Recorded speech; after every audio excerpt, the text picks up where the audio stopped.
함께 말씀 보도록 하겠습니다. 오늘 우리가 함께 나눌 말씀은 누가복음 5장 12절에서 26절 말씀입니다. 오늘 우리가 함께 나눌 말씀 누가복음 5장 12절에서 26절 우리 함께 서로 교독하며 읽도록 하겠습니다. 예수께서 한 동네에 계실 때에 온몸에 나병 들린 사람이 있어 예수를 보고 엎드려 구하여 이르되 주여 원하시면 나를 깨끗하게 하실 수 있나이다 하니 예수께서 손을 내밀어 그에게 대시며 이르시되 내가 원하노니 깨끗함을 받으라 하신대 나병이 곧 떠나니라.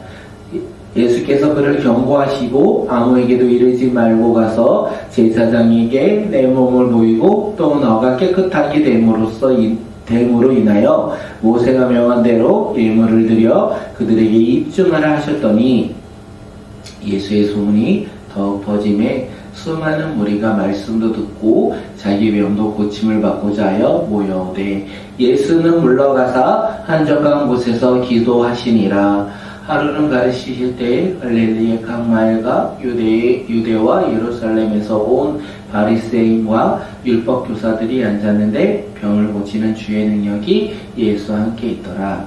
한 중풍병자를 사람들이 침상에 메고 와서 예수 앞에 들여놓고자 하였으나 무리 때문에 메고 들어갈 길을 얻지 못한지라. 지붕에 올라가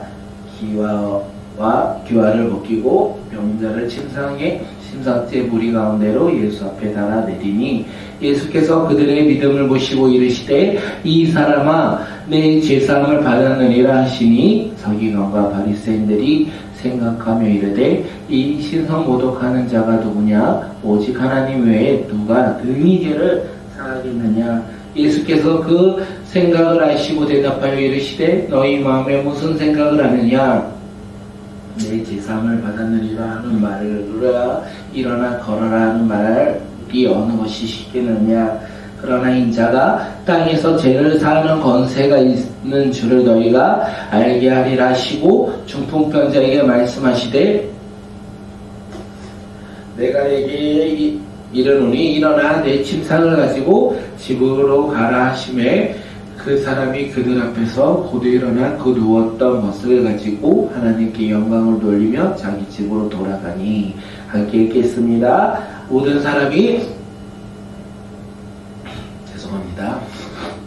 모든 사람이 놀라 하나님께 영광을 돌리며 심히 두려워하여 이르되 오늘 우리가 놀라운 일을 보았다 하니라. 아멘.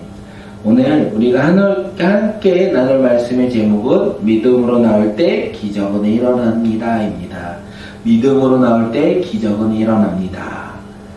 우리가 기적을 맛보며 예수 그리스도의 놀라운 기적을 깨달을 수 있는 방법이 무엇입니까? 믿음으로 주님 앞에 나올 때. 우리가 주님 앞에 믿음으로 나올 때 기적을 맛보는 믿음의 공동체, 믿음의 자녀들이 되시길 바라겠습니다. 오늘 본문 전에 누가복음 5장 1절에서 11절까지의 내용은 예수님께서 제자를 부르시는 모습으로 우리가 어제 큐티를 했습니다. 그리고 그 본문 가운데 주님은 베드로에게 이제부터 사람을 취할 것이다. 이제부터 사람을 낚을 것이다. 이렇게 말씀하셨어요. 베드로는 어부로서 이제까지 물고기를 낚는 어부였습니다. 그런데 예수님을 만난 이후로는 그의 그의 모습이 변화될 것이에요. 그는 물고기를 낚는 어부가 아니라 사람을 낚는 믿음의 자녀로서 예수님의 제자로서 변화될 것이라는 것입니다. 그리고 그들의 배가 그들은 예수님의 이 부르심을 듣고 배를 육지에 대고 모든 것을 버리고 예수님을 따라갔더라. 이것이 우리가 어저께 함께 나눴던 말씀입니다. 예수님은 베드로의 모습을 보고 이제는 사람을 낚는 사람이 될 것이라 말씀하셨고 또한 베드로는 예수님이 행하신 기적만 바라보며 예수님을 따라갔겠습니까? 다시 말해서 예수님은 베드로의 겉모습을 보고 이제 너는 사람을 낚는 물고기를 낚는 어부가 아니라 나를 따라다니며 사람을 낚는 믿음의 제자가 되어야 된다. 이렇게 말씀하셨겠습니까? 베드로는 예수님이 행하신 놀라운 기적, 물고기를 많이 잡는 기적을 보고 나도 이제 예수님을 따라 물고기를 많이 잡듯이 물질도 많이 얻고 명예도 많이 얻고 내 삶 가운데 풍요를 얻어야 되겠다, 이렇게 생각하며 예수님을 따라갔습니까? 그것이 아니라는 것입니다. 예수님은 베드로에게 놀라운 기적을 행하셨어요. 베드로는 그것을 경험했어요. 그것을 경험한 후에 뭐라고 고백합니까? 예수님의 놀라운 기적, 물고기를 잡지 못했던 그들에게 물고기를 충분히 얻을 수 있을 만큼 그들이 물고기를 걷어 올릴 수 있게 하셨던 예수님의 놀라운 기적. 이 기적을 맛본 이 베드로는요, 기뻐하는 것보다 주님 앞에 나아가 고백해요. 내가 죄인입니다. 예수님, 내가 죄인입니다. 이렇게 고백할 때 예수님은 베드로에게 말씀하셨다는 거예요. 뭐라고 말씀합니까? 이제는 사람을 낚는 어부로 변화될 것이다, 이렇게 말씀하셨어요. 베드로는 예수님의 말씀을 믿었어요. 그리고 순종하였고, 그 순종함의 모습이 뭐였냐면 모든 것을 버리고 예수님을 따라갔다. 그 물고기를 낚는 어부의 삶, 예수님을 만나기 전에 삶을 내려놓고 예수님의 제자로서 변화되어 예수님을 따라갔다라는 것을 우리가 어제 함께 나눴습니다. 사랑하는 성도님들, 우리가 예수님을 만날 때 우리는 의인으로 만났습니까? 그것이 아니라는 거예요. 우리도 예수님을 만날 때 철저하게 죄인으로서 예수님을 만났다라는 거예요. 그리고 죄인으로서 살아갈 때 예수님께서 우리를 만나 주심으로 말미암아 우리가 내가 죄인인 것을 깨닫고 회개합니다. 그리고 예수님 앞에 나오지 않았습니까? 그때 예수님이 우리의 죄를 사하여 주시고 우리를 의인 삼아 주시고 우리를 제자로 부르셨고 우리가 그렇게 믿음으로 순종하며 나아갔던 것이 아닙니까? 우리가 그 부르심으로 말미암아 이제 아멘하며 우리가 믿으며 나의 모든 것을 버리고 이제 예수님의 제자, 하나님의 시민권자, 하나님의 자녀로서 우리가 오늘을 살아가고 있는 것이 아닙니까? 그렇기에 우리가 이 아침에 세상의 즐거움과 세상의 기쁨과 세상의 분주함 속에서도 우리가 그것을 바라보지 아니하고 온전히 주님 한 분만을 바라보며 하나님께 예배드리며 나가는 이 시간 가운데 우리가 함께 나온 것이 아니겠습니까? 예수님의 제자로서 우리가 부르심을 받았고 우리가 그 부르심의 믿음으로 하루하루를 살아가는 특별한 삶을 살아가는 믿음의 자녀들이 바로 오늘 우리 아닙니까? 우리가 그것을 깨닫고 우리가 주님 앞에 나아갈 때 베드로는 모든 것을 내버려 두고 예수님을 따랐다라고 되어 있어. 세상의 기준, 자신의 삶의 가치가 삶의 기준이 아니라 그들은 예수님의 말씀을 믿고 믿음으로 예수님을 따라갔다. 믿음으로 말미암아 그들은 이제 놀라운 기적들을 바라봅니다. 예수님의 놀라운 행하심을 바라보고 또한 자신들이 예수님의 제자로서 사명을 감당하는 놀라운 능력들, 놀라운 일들을 그들이 경험한다는 거예요. 제자들은 믿음으로 이제 주님 앞에 나올 때 이제 주님은 그들을 제자로서 성장시키고 제자로서 또한 사명을 주셨다는 거예요. 그리고 그들의 길 가운데 수많은 기적들을 주님께서 예비하셨고 그들은 행하셨다. 우리가 이것을 알 수 있어요. 어디 제자들 뿐입니까? 오늘 우리가 읽었던 본문에서 보면 이거 나병 걸린 한 사람이 예수님께 찾아왔습니다. 예수님께서 한 동네에 계실 때 나병이 걸린 사람이 찾아서 예수를 보고 땅에 엎드려 주님이 원하시면 나를 깨끗하게 하실 수 있습니다. 이렇게 고백을 해요. 이렇게 고백을 하며 예수님께 간청해요. 주여 원하신다면 나를 깨끗하게 하실 수 있습니다. 나병 환자는 당시에 불치병이었습니다.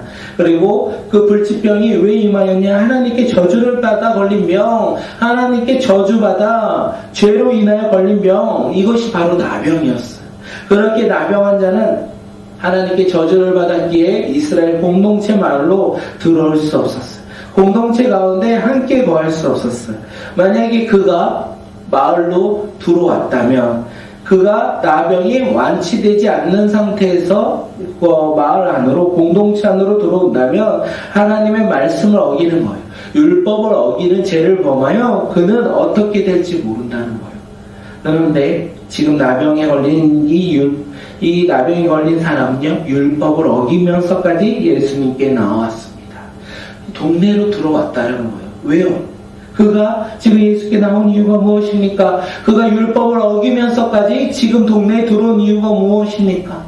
그는 알고 있었어요. 뭐를 알고 있었습니까? 자신이 걸린 나병을 고칠 수 있는 사람은 오직 예수님밖에 없다라는 믿음이 그에게 있었어요. 그러므로 말미암아 그는 자신의 모든 소망을 예수님께 걸고 지금 믿음의 발걸음을 걷고 나온 거예요. 나의 병을 고치리 오직 예수밖에 없다. 나의 소망, 이 병을 치유할 수 있는 분은 오직 예수님밖에 없다. 그래서 그는 모든 것을 걸고 그의 모든 삶을 걸고 지금 담대하게 예수님을 찾아왔다라는 거예요. 예수님은요, 그를 보셨어요.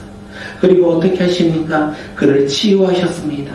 우리 함께 13절 읽겠습니다.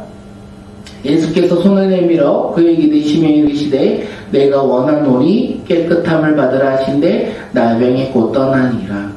자신의 모든 소망을 예수님께 걸고 나온 이 걸린 나병 환자에게 예수님이 손을 대셨어요.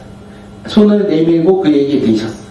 그리고 말씀하십니다. 내가 원한다고 말씀하실 때 그가 나병에서 깨끗함을 받는 놀라운 기적, 치유의 기적을 맛보았다는 것입니다. 그는 자신의 소망, 삶의 모든 소망을 예수님께 걸고 율법을 어기면서까지 삶이 이제 어떻게 될지 모르는 두려움 가운데서도 그는 믿음으로 주님 앞에 나와 주님께 엎드렸다는 거예요. 그때 주님께서 그를 보시고 치유하셨다는 것입니다.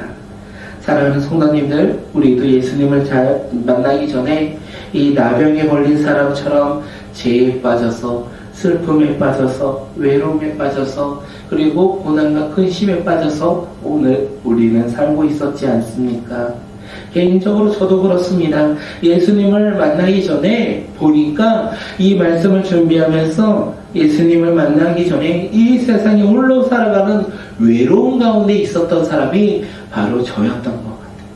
저도 이 세상을 살면서 외로움 가운데 친구가 없었겠습니까? 가족이 없었겠습니까? 사랑하는 사람들이 없었겠습니까? 아니요. 그들은 다 있었어. 그런데 이 세상을 살아갈 때 외로움이 내 삶 가운데 있었다는 거예요. 그 외로움 가운데 저는 주님 앞에 나아갔다는 거예요. 저는 그 외로움 때문에 주님을 만나지 못하였다는 거예요. 그런데 그 외로움 가운데 주님께서 놀랍게 저희 가운데 오셨고 만나주셨고, 주님은 언제나 나와 함께 하시는 이 외로움 가운데 홀로 살아가는 자가 아니라 이제 예수님을 만남으로 언제나 주님과 동행하는 믿음의 자녀로 회복되었다는 거예요. 그 회복으로 어떻게 됩니까? 삶이 변화되었고 믿음 가운데 살아가는 축복이 가득한 특별한 삶을 살아가는 믿음의 자녀가 되었다는 것이에요. 우리가 그렇게 믿음으로 회복되며 살아가는 자들이 되었으면 좋겠습니다.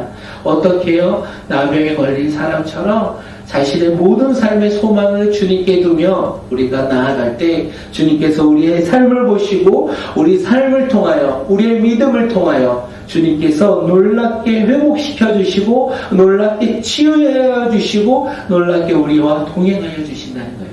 우리가 그 주님을 바라보며 우리가 믿음으로 나아가는 믿음의 자녀들이 되었으면 좋겠습니다. 예수님은 나병에서 치유된 사람에게 다른 사람들에게 알리지 말고 제사장에게 가서 깨끗함이 되었음을 확인받으라 이렇게 말씀하시고 그를 보내요. 그런데 놀라운 것은 예수님의 치유 사역은 이 예수님에 관련된 많은 소문들이 이제 계속 퍼져나가기 시작합니다. 그래서 수많은 무리가 이제 예수님 앞에 나오는데 그들의 마음 가운데 예수님의 말씀을 듣고 자기의 병도 고침을 받고자 모여듭니다. 예수님은 이제부터 수많은 사람들 사이에 둘러싸이기 시작합니다. 많은 사람들의 스포트라이트를 받고 집중을 받는 이 유명인이 되었다는 거예요. 그런데 예수님은 기뻐하지 않습니다. 예수님은 그들의 환호에 기뻐하지 않아요. 그들의 이 그 인정에 예수님은 들뜨지 않으세요. 왜 그렇습니까? 예수님 그들의 마음을 아시기 때문에 그래요. 그들은 지금 말씀도 듣고 자기 병도 고침을 받고자 나왔다는 거예요. 다시 말해서 그들의 말씀을 듣고 변화되어 예수님의 제자로서 살아가고자 결단하고자 예수님을 따랐던 것이 아니라, 말씀을 듣고자 했던 것이 아니라 자신의 병도 고침을 받고자, 자신의 유익을 추구하고자 예수님 앞에 나왔다는 거예요. 그렇게 모인 사람들 가운데 예수님이 서 있었다는 것입니다. 예수님은 그들의 마음을 아셨기 때문에 그들이 자신들의 이익과 병고침만을 바라보며 나온 것을 알고 있었기 때문에 예수님은 자리에서 떠나 한적한 곳으로 가서 무엇을 하십니까? 기도하셨다는 거예요. 예수님은 세상의 칭찬과 인정에 귀를 기울이며 그곳에서 흡족해하며 살아가셨던 분이 아니라 예수님은 오직 하나님 말씀에 귀를 기울이며 살아가셨던 분이었다는 것입니다.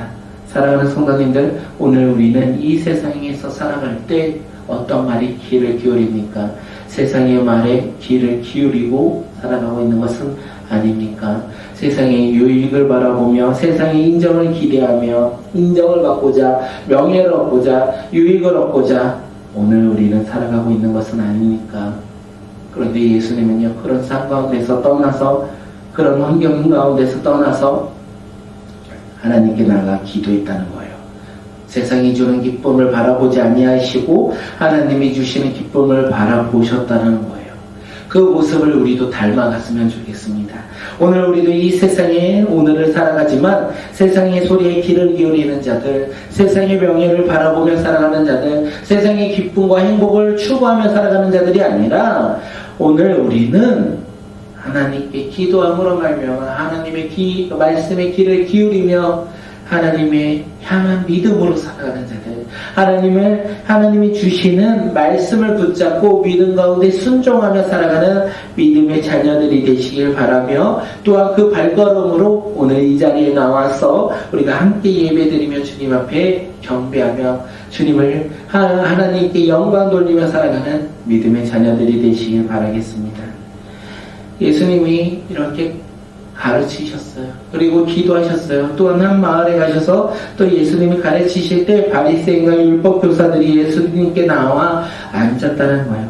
사실 그들은 예수님의 이 말씀을 듣고 그들이 예수님의 제자가 되고자 가르침을 받고자 지금 나온 것이 아니라 예수님의 가르침 가운데 무엇을 말씀하시나, 그리고 어떻게 예수님을 경배할까, 그들은 그런 마음으로 모였다는 것입니다.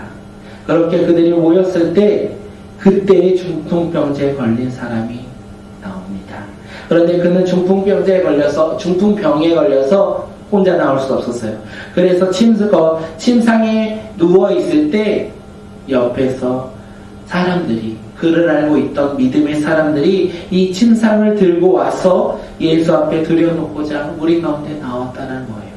많은 사람들, 믿음의 사람들이 중풍병자의 병을 고칠 수 있는 분은 오직 예수님밖에 없다. 나병에 걸린 사람처럼 모든 세상의 소망, 모든 것을 걸고 예수님께 나오듯이 믿음의 사람들이 중풍병자의 병을 바라보며 그의 아픔을 함께 아파하며 이 병을 고칠 수 있는 분은 오직 예수님밖에 없다. 이렇게 하며 그들은 중풍병자가 누워있는 침상을 들고 예수님께 나아가고자 했습니다. 그런데 문제가 있어요. 수많은 무리 때문에 그들이 예수님께 나아갈 수 없다는 거예요. 예수님 앞에 나아갈 수 없다는 거예요. 지금 예수님의 말씀을 듣고 변화되고자 앉아있는 사람들도 있겠지만 많은 사람들 가운데 자기의 병을 고치고자, 또한 예수님이 어떤 말을 하나 내가 한번 보자, 또한 주님을 정죄하겠다, 한번 말씀을 내가 어떤 말을 하나 적고 그 말씀에 잘못된 것을 통하여 그를 비판하고 판단하겠다, 이렇게 앉아있는 무리들 때문에 예수님을 향한 믿음의 사람들, 그 믿음의 사람들이 지금 예수님께 나아가지 못하고 있다는 거예요. 그때 믿음의 사람들은 어떻게 합니까? 포기합니까? 좌절합니까? 아니면 왔던 길로 다시 되돌아갑니까? 그렇지 않으겠어요.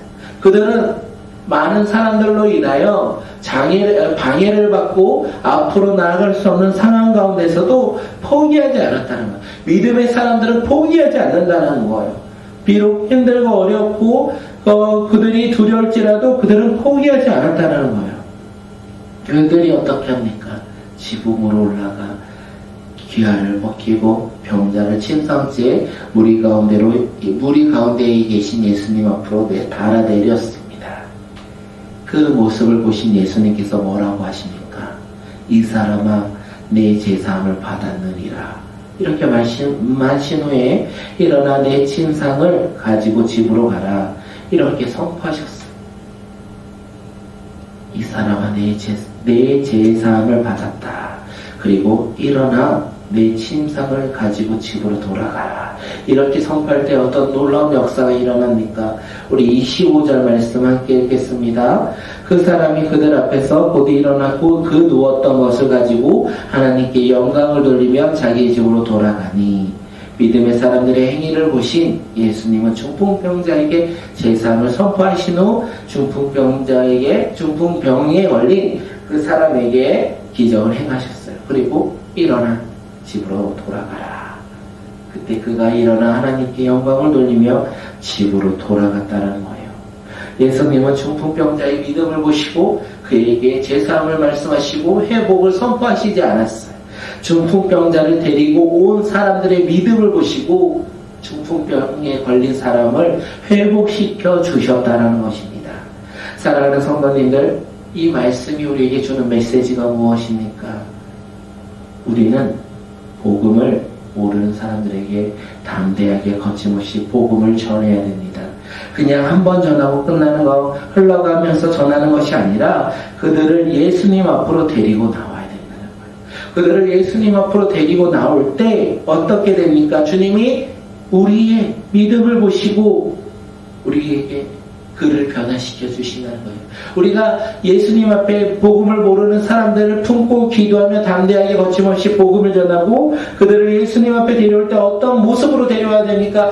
믿음을 가지고 데리고 와야 돼요. 그를 변화시킬 분, 그를 회복시키실 분이 바로 예수 그리스도라는 것을 믿고 우리가 그를 예수님 앞에 데리고 나올 때 예수님은 우리의 믿음을 보시고 그를 변화시켜 주신다는 거예요. 그가 죄사함을 받고 믿음의 자녀로서 변화된다는 거예요. 누구 때문에요? 바로 우리 때문에요. 예수님을 모르는 영혼을 품고 예수님 앞으로 데리고 오는 믿음의 자녀들인 우리 때문에 그가 변화될 것이라는 거예요. 그렇기 때문에 우리는 복음을 모르는 자들을 품을 때 그들을 예수님 앞에 믿음으로 데리고 나와야 돼요. 어떤 믿음이요? 그들이 회복될 믿음, 그들이 변화될 것을 기대하며 우리가 나와야 된다는 거예요. 사랑하는 가족, 사랑하는 형제, 직장 동료, 친구 등을 우리가 믿음으로 그 영혼을 품어야 된다는 거예요. 그리고 그를 주님 앞에 데리고 나올 때 주님은 우리의 믿음을 보시고 그를 변화시켜 주실 것이라는 거예요. 우리에게 그 소망이 있었으면 좋겠습니다. 우리에게 그런 믿음이 있었으면 좋겠습니다. 나 혼자 잘 믿는 것이 아니라 주님의 놀라운 행하심과 주님의 나라를 바라보며 우리가 복음을 전할 때 담대하게 거침없이 전하며 그를 주 예수 그리스도 앞으로 데리고 나올 때 우리가 회복시키실 주님, 그를 변화시키실 주님, 그를 하나님의 자녀 삼아주실 주님을 바라보며 우리가 믿음을 가지고 그 믿음을 소유하여 우리가 나올 때 기적이 일어난다는 거예요. 우리가 기적 가운데 순종하며 살아가는 믿음의 자녀들이 되었으면 좋겠습니다. 예수님의 놀라운 치유의 기적이 이렇게 일어났어요. 그런데 그것을 다 기뻐하지는 않았던 것 같습니다. 바리새인들과 율법주의자들은요, 치유의 기적에 관심이 없었고 예수님이 선포하신 제사함에 관심이 있었어요. 그리고 예수님이 신성모독을 했다. 어떻게 너가 제사함을 하느냐? 제사함은 당시에 오직 제사장만이 할 수 있었어요. 그런데 제사장도 아닌 너가 어떻게 제사함을 선포하느냐? 신성모독을 했다. 이렇게 하면서 예수님을 비판하고 예수님을 정죄했다는 거예요. 그들은 믿음으로 나오지 않았기에 기적을 볼 수 없었습니다. 하지만 믿음으로 나온 자들, 나병에 걸린 자들, 그리고 중풍병자들 믿음으로 예수님 앞에 데리고 온 그 믿음의 사람들로 인하여 치유의 기적이 일어났다는 것입니다. 오늘 우리도 제사함 받은 놀라운 치유의 기적이 일어나며 오늘도 우리의 믿음을 통하여 우리가 예수 그리스도의 놀라운 기적을 오늘 하루도 우리가 맛보는 믿음의 공동체가 되었으면 좋겠습니다. 우리 이 시간에 함께 기도하겠습니다. 예수님, 오늘 우리 삶 가운데 믿음으로 시작하며 믿음으로 마무리할 수 있도록 오늘 우리의 특별한 하루가 믿음으로 살아가는 신실한 하루가 될 수 있도록 그 가운데 우리가 주님이 주시는 기적을 맛보며 우리가 살아가는 믿음의 자녀들, 믿음으로 시작한 오늘이 기적으로 끝나는 귀한 하루가 되게 주님 역사하여 달라고 우리 이 시간 함께 기도하며 나가겠습니다.